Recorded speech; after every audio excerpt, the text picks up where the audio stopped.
बातमी कोल्हापुरातून आहे। कोल्हापूरच्या कागलमध्ये सुरू असलेल्या एका उरुसात जायंट व्हील पाळणा चक्क 80 फुटावर अडकल्याची ही घटना घडली। या जायंट व्हील मध्ये 18 जण अडकले होते। मात्र अग्निशमन दलाच्या बचाव पथकाने अडकलेल्या 18 जणांना सुखरूपपणे रेस्क्यू केलेला आहे। यामध्ये 5 महिला, 4 लहान मुलं आणि 9 पुरुषांचा समावेश होता।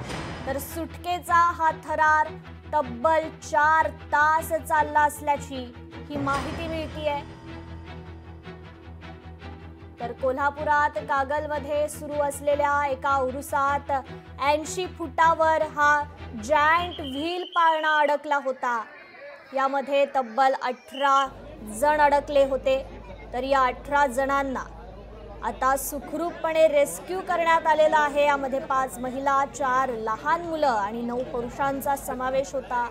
तर तब्बल 4 तास हा सुटकेचा थरार चालला। या संदर्भात आपण अधिक अपडेट घेऊयात। आपले लोकशाहीचे प्रतिनिधी सतेज औंधकर आपल्याशी जोडले गेलेले आहेत। सतेज, कागलमध्ये ही संपूर्ण घटना घडली, नेमका हा पाळणा अडकला कसा, याचं काही कारण समोर आलंय का? खरं पाहिलं तर कागल इथं श्री गहिनीनाथ हजरत गैबीपीर उर्सामध्ये दूधगंगा डेअरीजवळ हा जॉईंट व्हील नावाचा पाळणा जो आहे तो उभा करण्यात आलेला होता।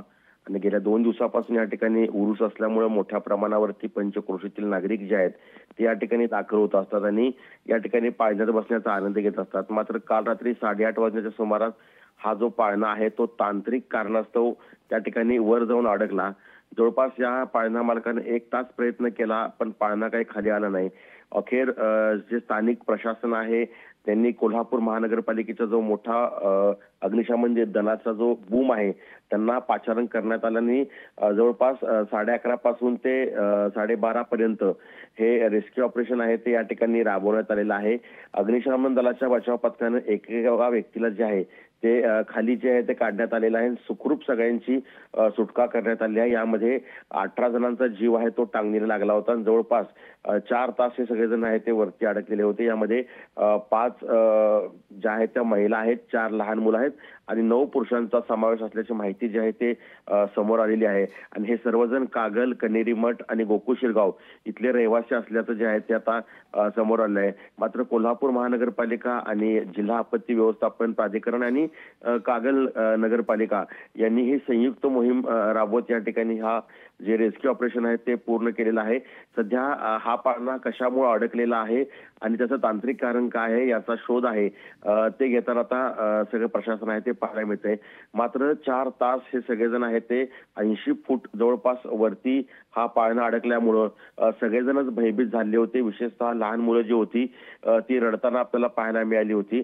आणि रात्री 12:30च्या आसपास हे पूर्ण ऑपरेशन आहे ते पूर्ण करून सर्वांना सुखरूप आहे ते घरी पोहोचवण्यात आलेलं आहे।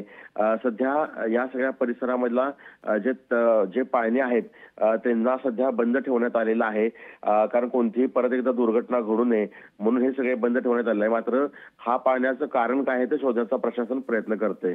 जी निश्चितच सतेज, धन्यवाद आपण दिलेल्या या सविस्तर अपडेट बद्दल। लोकशाही मराठी ऐका, पहा, जागरूक रहा।